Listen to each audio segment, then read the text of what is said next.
Hey everyone, welcome back to another video. Today we're going to be breaking down the highly anticipated sequel for Spider-Man Into the Spider-Verse, the new sequel, Across Spider-Verse. I am joined by a good friend, Ed, or as he calls himself, Ed Cyclopedia. Ed, please make your introduction. Hi there, happy to be here. I have my own YouTube channel where I go through Marvel content weekly, so I'm very happy to be breaking down this trailer with you.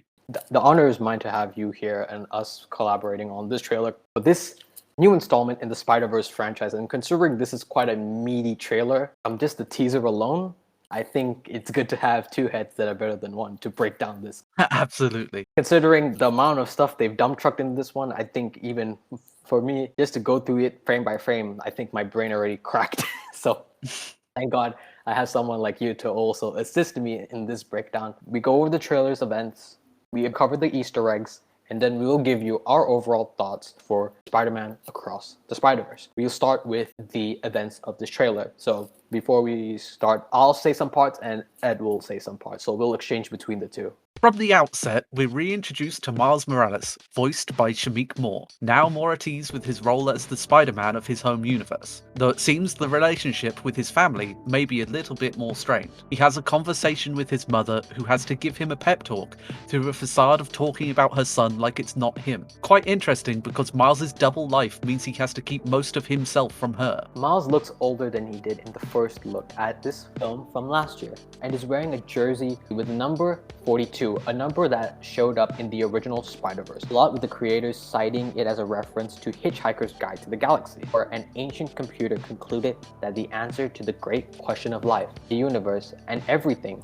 was 42. It's also a reference to baseball player Jackie Robinson, who was the first black major league player who played in the 6th World Series and broke the barrier that kept black players from being allowed to play for major league teams. He reconnects with Haley Steinfeld's Gwen, who takes him through a multiversal highway that passes through many hexagons. This could be an indicator of this franchise taking place within the MCU multiverse, where faster-than-light-speed travel is shown to use hexagonal doorways through space. They arrive in a very cool shot filled with many different cameos of Spider-People that we'll be delving into later, as the camera zooms out and twists, showing them walking upside down and sideways to exemplify not only their spider powers, but just how different these characters are from each other, despite their similarities. Later in the trailer, we see Miles being chased by the Spider-People in this same location where some of his pursuers are only animated once every 2 frames, much like Miles was when he initially tried to swing with Peter B. Parker in the woods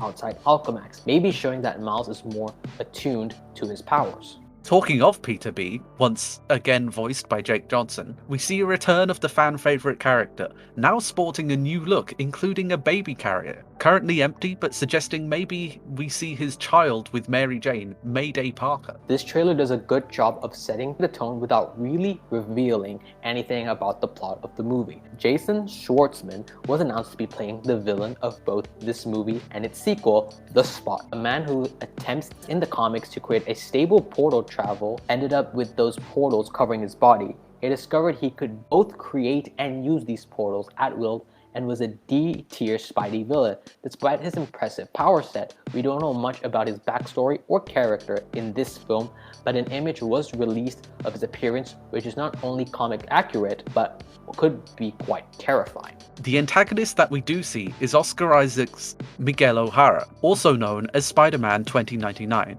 Miguel popped up at the end of the first Spider-Verse film and showed an understanding of the multiverse and took part in an homage to the classic Spider-Man pointing at himself meme. In this trailer, we see Miguel chase Miles through Nueva York, the future version of New York in which he resides. Miguel was a scientist at Alchemax in the year 2099, the same company Olivia Octavius worked for in Miles' reality, in a time where heroes were a thing of the past. His bosses disliked and poisoned him, and in an attempt to cure himself, he altered his genetic makeup and became Spider-Man 2099. Unlike other Spider-People, Miguel climbs walls with his retractable claws, and also has venomous fangs. His eyes allow him to see infrared waves, and his spider sense allows him a limited form of telepathy. We see in this trailer him looking at a picture of him and his daughter. Considering Peter B's potential daughter and the emphasis on Miles' relationship with his mother, I can see this be a point of connection to our main characters, and in fact could see them join with him against the larger spider society. One of the more mysterious main characters shown in this trailer is Issa Rae's Spider-Woman, whose costume looks inspired by Jessica Drew. Though she uses web shooters coming out of her fingers, she rides a motorcycle that we see her use in a battle against a version of the Vulture. We've seen she has some kind of connection to Miguel and could be a part of the new Spider team that Miles joins up with. Now that we've gotten all the events of the trailer out the way, now it's time to get into the Easter eggs, and man, these were a lot. There was a lot in this trailer, to say the least. Like that one frame when they do the zoom out of all those Spider-Men. Because there's Spider-Man that are spotted in this trailer. There's also Spider-Man that have been announced or been shown in promotional material for this movie, from toys and whatnot.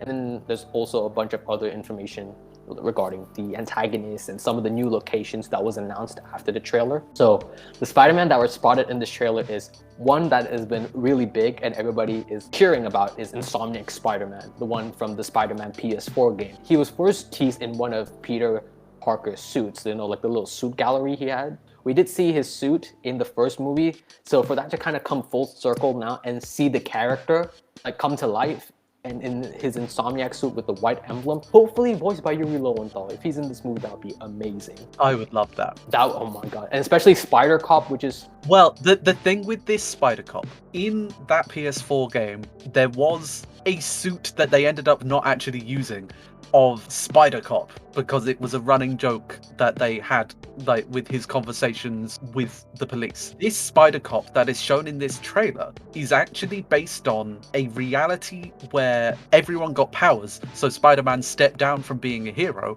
and became just a regular cop, and that's what this outfit is based on. It's basically that outfit but with a Spider-Man mask. Oh, okay, I see. Hey, that's dope. Okay, that's really funny. So it's almost two Easter eggs in a way. There are so many like deep Easter eggs in some of these. Yes. We barely even gone down the rabbit hole. Exactly. Is the Lady Spider, who was the one we saw with the golden forearms, and she kind of has like this steampunk aesthetic. Steampunk kind of thing, yeah. Yeah. I'm gonna tell you this, the only reason why I know some of these characters, like the different variations, even before the Spider-Man PS4 game with all the colorful different suits. I don't know if you know this, but I played a mobile game called Spider-Man Unlimited. I think that's what it was called, the mobile game. That's absolutely. It's pretty much like just Temple Run meets Spider-Man, but you get to play as different Spider-Man. So I know all these different characters because there's different cards for each of them. And Lady Spider was one of them that I did recognize. So because I was like, hey yo, I had her in that game. But like Spider-Man Unlimited, he was like the futuristic Spider-Man, right? From the old cartoon, not like 2099, but he was like a futuristic Spider-Man. Yes, it was. They did some interesting stuff where they had these characters where they were kind of based on what was going on in comics, but also very much original creations. Yeah, I mean, glad to see that version of Spider-Man, and the fact that they retain his animation style, because it's like the way the character looks, like if you did like a side-by-side within that frame of him in the trailer and from the cartoons, it's one-to-one identical. So that's something I really do think is a topic of conversation we'll go into, being the animation. Absolutely. Another of the Easter egg Spider-Man that we see who has some very interesting animation is the bombastic Bagman.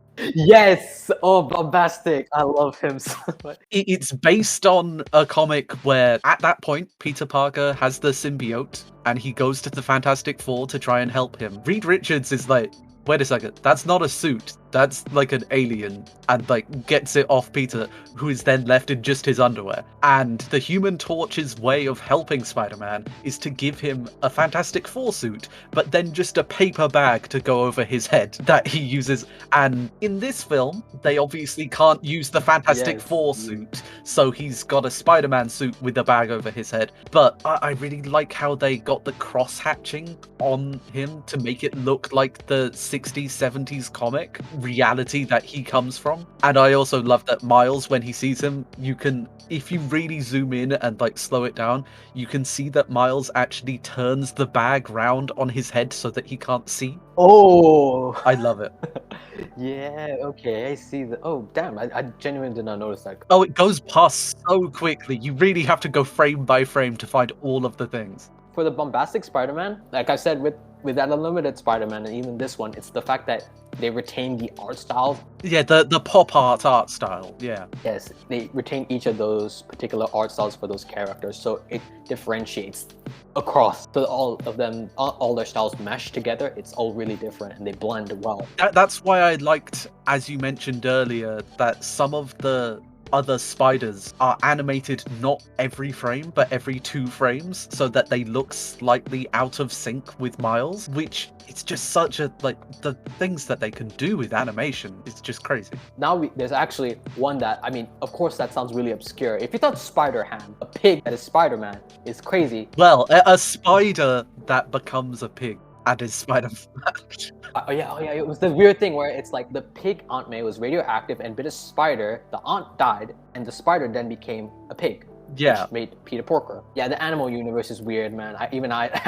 There's so much with that animal universe. Yeah, like I was saying, we had a spider pig. Now we have a spider werewolf, and amongst that, we have a spider monkey. Because there is a, like in that shot where Miles is running forward, not the one where he's kind of jumping and whatnot, that little close up, where he is running forward, we do see a tail. Oh wait, is there like a spider monkey? And it turns out I was right. There is a spider monkey that exists. So hey, bring out all the Spider-Man. This trailer, I mean, we haven't even covered all of the Spider-Man yet, but they just jump truck so much. Like there's even a Mary Jane and Annie Mae Parker from the Renew Your Vows storyline, which from my understanding is Peter Parker, his daughter, and Mary Jane all have the powers together, so they're like a spider family. It's quite interesting. There are multiple different realities where Peter and Mary Jane went on to have a child who had spider powers. And so, like, in that reality, it was Annie Mae Parker. The one we assume that they're going to be using for Peter B, it's Mayday Parker. Those characters were spotted. Now, another one I did spot, like I was like, yo, no way, that's sick, is Flash Thompson Spider-Man, the one with the leather jacket, with his blonde hair sticking out. Kind of like a Booster Gold style mask, where like just the hair is fully out at the top. Yeah, I mean, hey, that suit is quite cool, because I think Flash Thompson Spider-Man suit, it was just a plain Spider-Man suit, but just his hair stuck out, that's it. I like that they gave him his little Letterman jacket because he is LeChuck, of course. Now we have 3 armored Spider-Man in this. So from Mark 1, who like he's a part of like the group that's like pretty much all jumping on Miles. That Mark 1 Spider-Man armor is the silver and black combination we see. The Mark 2 one is the black and gold. Now that one is when Peter Parker lost his spider sense and he just made this bulletproof armor to sort of assist in that. Yeah, it's heavily bulletproof, and he would like stand in front of people, enemies would just shoot at him and they would just fire off in random directions. Also a part of the hanging up on Miles part was Mark 3 Spider-Man, the Ends of the Earth suit. He's also jumping in as well. I remember seeing him. We have manga Spider-Man, who's like the very scrawny built Spider-Man, but he has like the big wrestling arms. He has like his arms out with the web shooter on, like, so he has like the suit on him, but then like his forearms are mostly out and he has bandages wrapped around his hands so that he can punch. I think someone noticed this in the trailer, but I think he was Naruto running. I think I could be tripping, but someone did notice that he was Naruto running because he kind of like had his hands all the way back. That sounds right to me. Doing like little runs because you see like his little feet running to us. Like they're really leaning in on the anime really hard because it is manga Spider-Man. He is very evocative of the anime art style, so that's funny. One that people have said, I'm not sure how true this is, but PS1 Spider-Man? Yeah, PS1 Spider-Man is in one of the shots where they are all attacking Miles. Damn, is he thick. Like, it's very weird because like obviously his animation is quite different because he is an original PlayStation version, so he moves quite differently, but it's almost like, yeah, his body proportions are very strange. Like his arms and his legs are just really big, much bigger than you would expect on a regular Spider-Man, who we know is quite light. I didn't even know that was the PS1 Spider-Man, because the other Spider-Man they showed a lot of like colorways and color variations, so it was like really hard to pinpoint. Oh, you know, it's a very bog standard version of Spider-Man. It's just the proportions and animation immediately called me out, and I was just like, yo, so, because I remember playing that game years ago. It's so weird.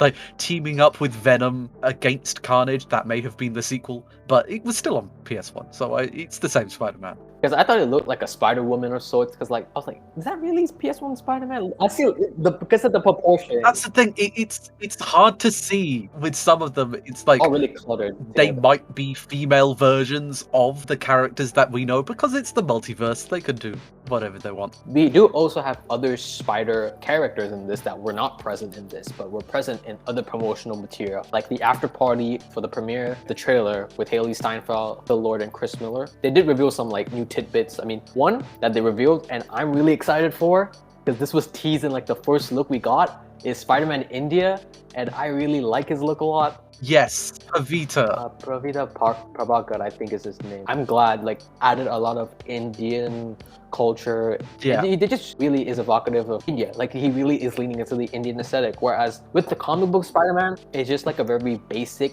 kind of like Spider-Man India look. Whereas with this one, they're really going all out with the colors and the jewelry. And he even has henna and he has painted nails. And I was like, whoa, that's really like, they're really going all out with his design. Especially with, in the comics, part of his plotline was him coming to the 616 Peter and complaining that he feels like he's just a copy of him, that he's not really embodying and being his own hero. He's just, oh, I'm just a weird copy of you and your reality because you're the main guy. And so to see him, his costume is completely different. It's fully embracing himself and his own culture. Just looks amazing. I can't wait to see him, especially after we saw the Thwip.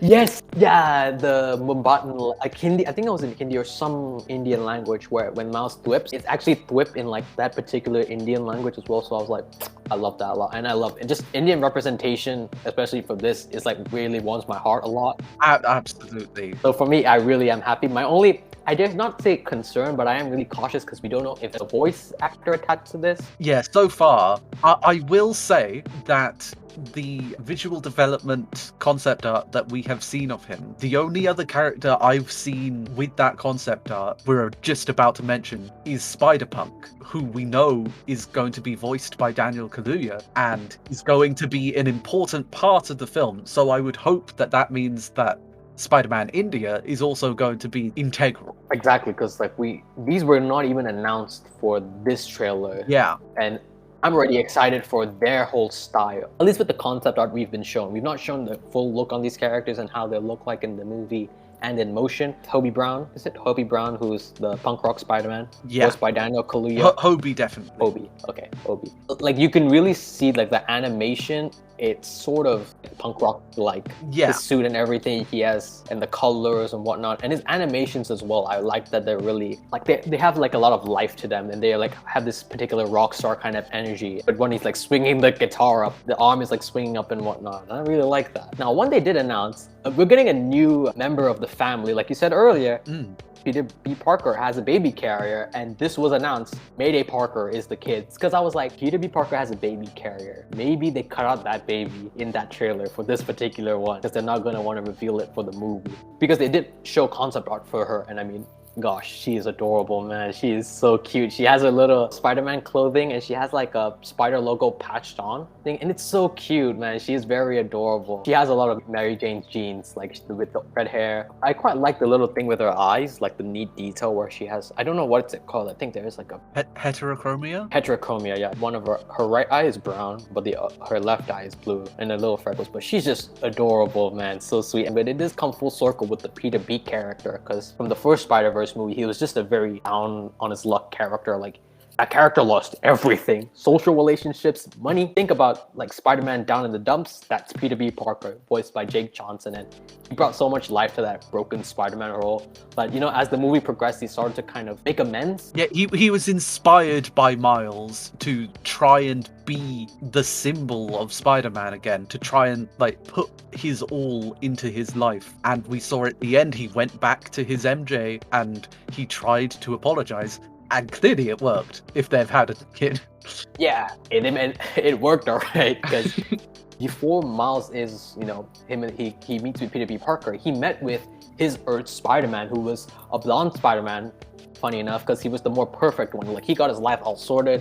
His life was good. And that Spider-Man, who was voiced by Chris Pine, was like, hey kid, I'll teach you to be under the ropes. Not only for him to witness the death of that Spider-Man, so for a new Spider-Man to come in, who just kind of like, I don't want to teach you goddamn thing. Like, he just sort of like gives up. He's like, because Smalls was like, well, are we gonna web swing there? No, we're gonna take the bus. An interesting tidbit from this trailer is the book that Miles is reading, he's actually using the bus ticket from that bus ride as a bookmark. I don't know if you noticed that. I did not. It may not have been from this trailer. I remember it from his room, so it may have been from the previous shot, the look ahead. Okay, look ahead. Okay, I see.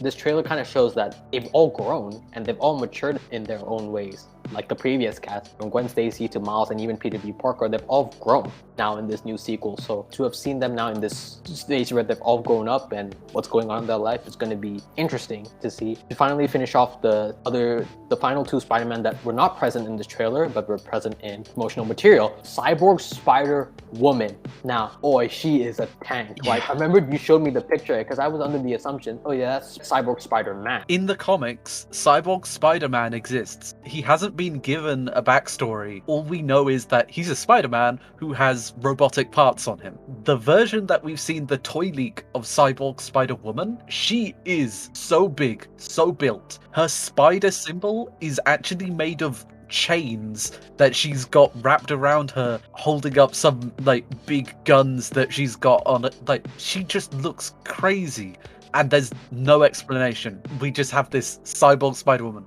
It's gonna be really interesting to see her. I'm genuinely interested as to how she's gonna fit into the story and what's her. Yeah.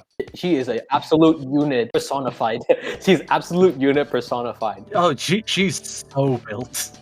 she looks like if you just put a Spider-Man suit over the Hulk and then attach some guns. Like that's kind of what she looks like. Oh yeah, no, definitely. I agree with you on that. Some people say they spotted this version of Spider-Man in the trailer. That's the thing. I have seen an image that looks like he might be in the trailer.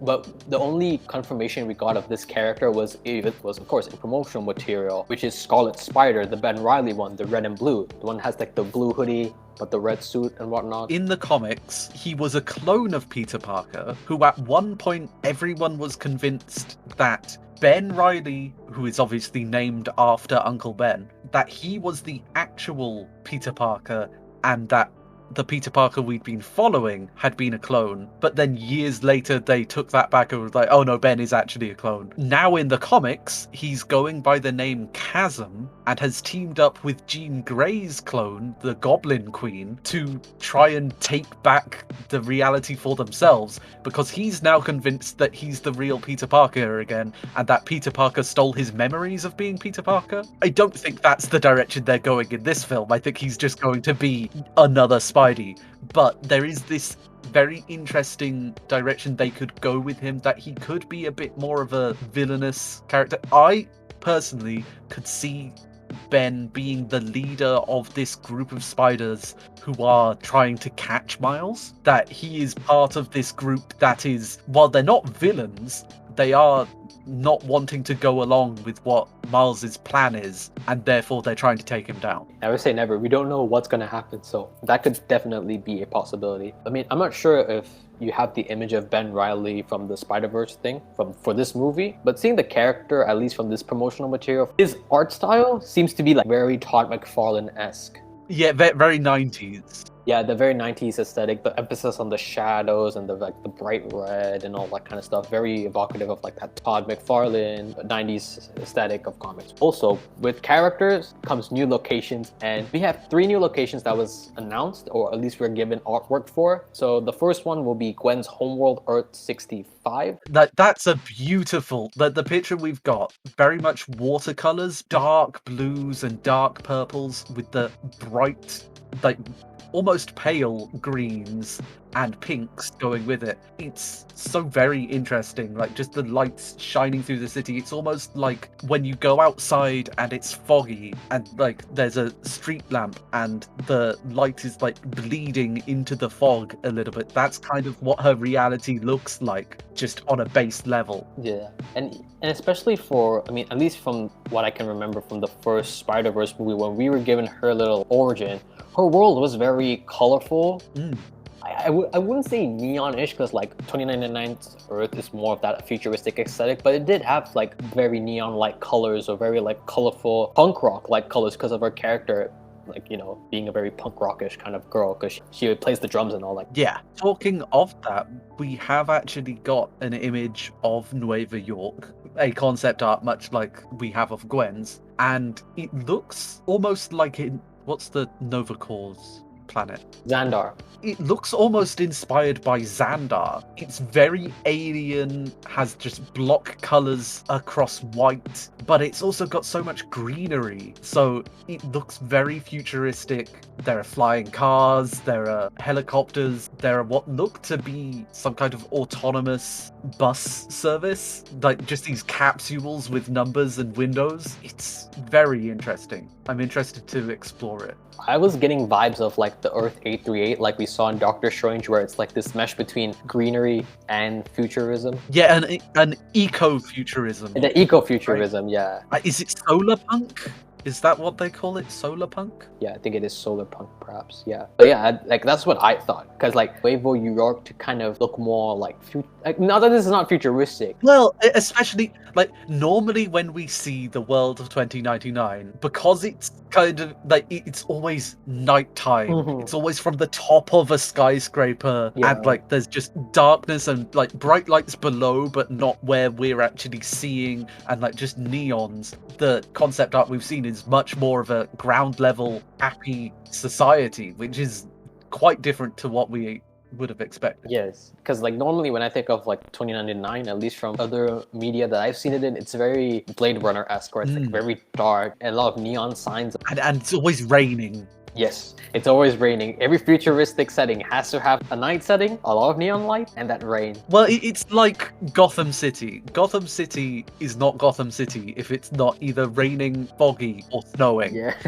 And like that's basically, it's always Christmas in Gotham City. Yeah, true. But then the last locale, which I am really excited, we did get this teased in the first look way back, is Mumbai, and I really liked that. Like a combination of Mumbai and Manhattan. Exactly. It's Mumbai. And that was like first teased way back in like the first one when Miles was like entering one of the worlds. He enters here. So to see this, I like it. I like how you I mean, this is obviously concept art, of course, so we don't know how it looked like in the movie, but I do like the fact that you can still see the lines of the artwork. That's the thing. The way that this concept art is developed, it's like they've got multiple layers of photos layered on top of each other, but they're in different colors, so you can kind of see through to the back. But then once they've built that picture, they've kind of drawn some lines across it to more emphasize what's there. But what's really nice is for most of it, the color bleeds through those lines. The lines are not like the border of the color, it just goes around the edge. It's just super interesting. It is like a collage almost. Yeah, I mean, and plus I think they're really just leaning into India being quite a colorful place because of like some of like the China traditions and some of the festivals and whatnot. Absolutely. The very bright but very pale colors, like the pale yellow, the mint green, the blues, the purples, the pinks. It's beautiful. Now we can finally get into the antagonists that were present and also not. Like we said, the one that I was surprised. I mean, for me, what kind of caught me off guard in this trailer was Spider-Man 2099 in the way he was presented as being this antagonistic force. Because from the last post-credit scene, I mean, I remember watching that and being so hyped for him because they did it. Because I felt like this is the first time we've seen Miguel on screen, yeah. Yeah, so for me, just seeing that moment with my friend, we were so excited and pumped because like, where is this gonna go? So to kind of see them subvert that in a way, I mean, I dare say subvert expectations and present him in this trailer as this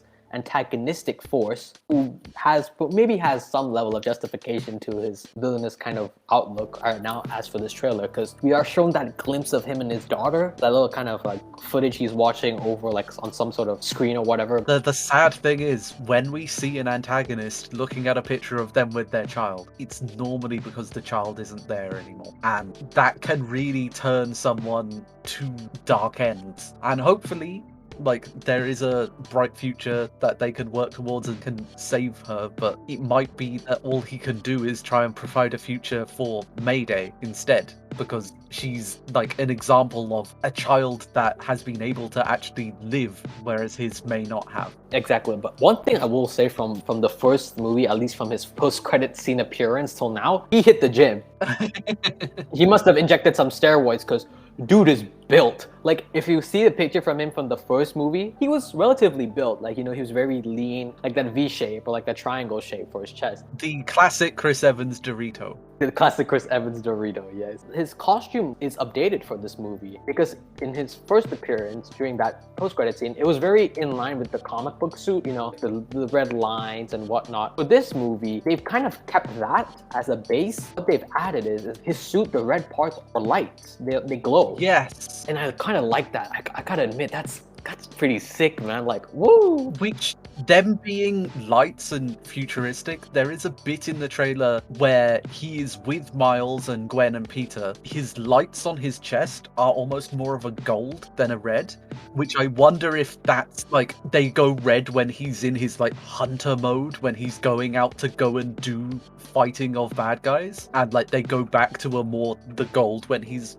just with people that he's comfortable with. Thank you for noticing that, because that was something too I noticed. He's shown in this with the blue and red, which is his traditional colors for his 2099 suit, but we are shown this scene with him, with Peter B. Parker, Gwen, and Miles when they're all in the same space looking at what appears to be the web of life. His costume, it dons this black and gold kind of aesthetic, so either maybe this is him going full evil, like this is kind of like his villain arc transition suit. Yeah, his villain monologue as he explains what he's been doing.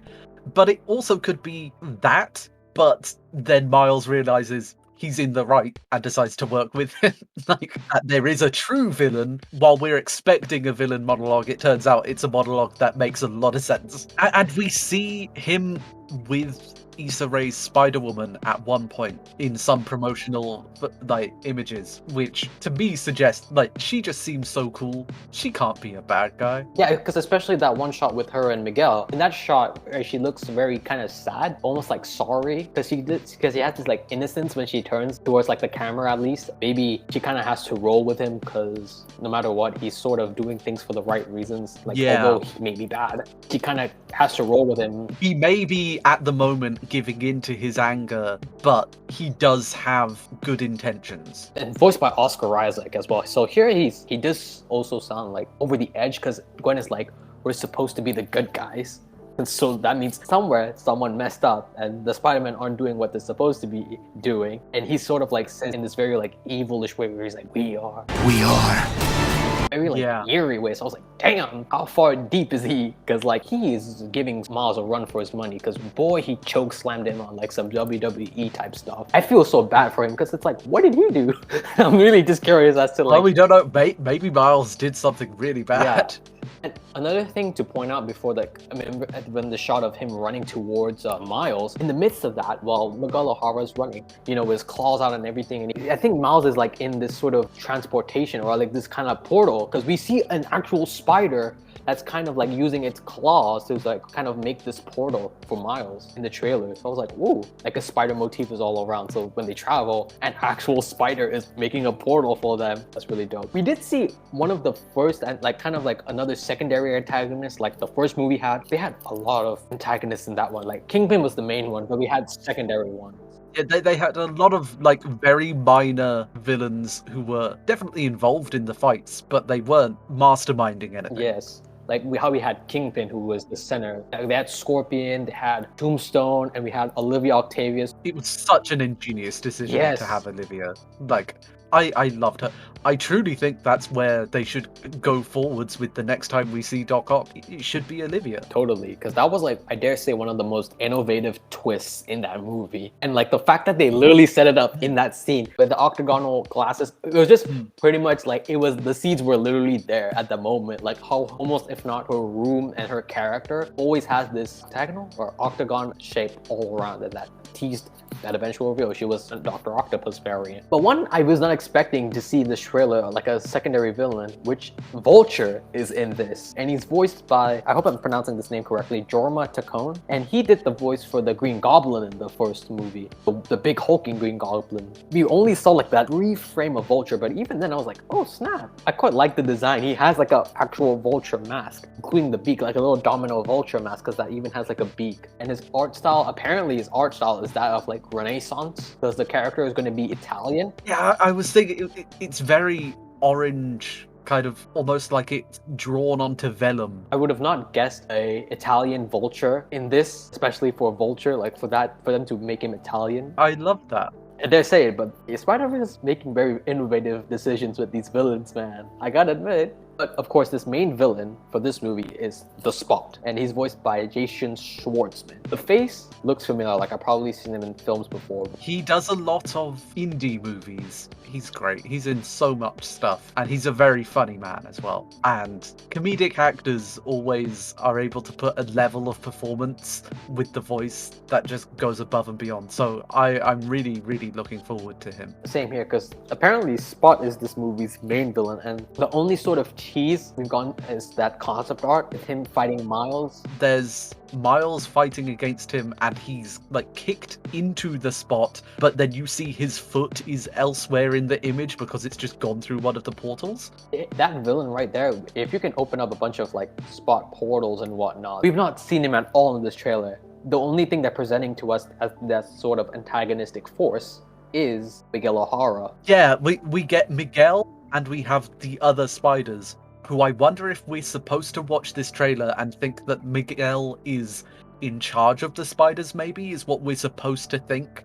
But then we'll have this reveal that spiders are like working separately from him, because those are the only two antagonistic forces that we really see. At least from the image I'm seeing of Spot, I love his character design because you can still see the sketch lines, the thin blue sketch lines on his character. And I also like the fact that the black dots are like ink-like, because you can see them sort of like flowing and like almost bubbles and whatnot. So that's sick. They said he's going to be the villain for these two movies, this and Beyond the Spider-Verse. And I also did read up that supposedly him and Miles are connected, surprisingly. That's what has been teased of those two, is that Spot and Miles are sort of both connected.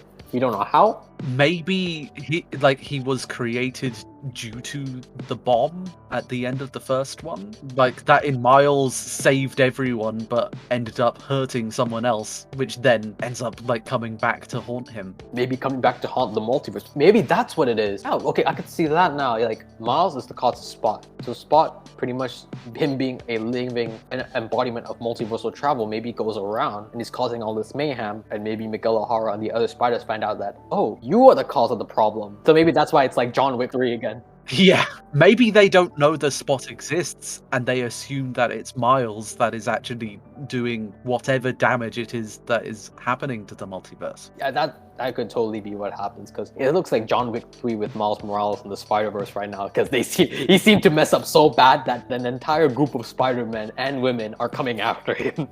So he must have done something to piss them off.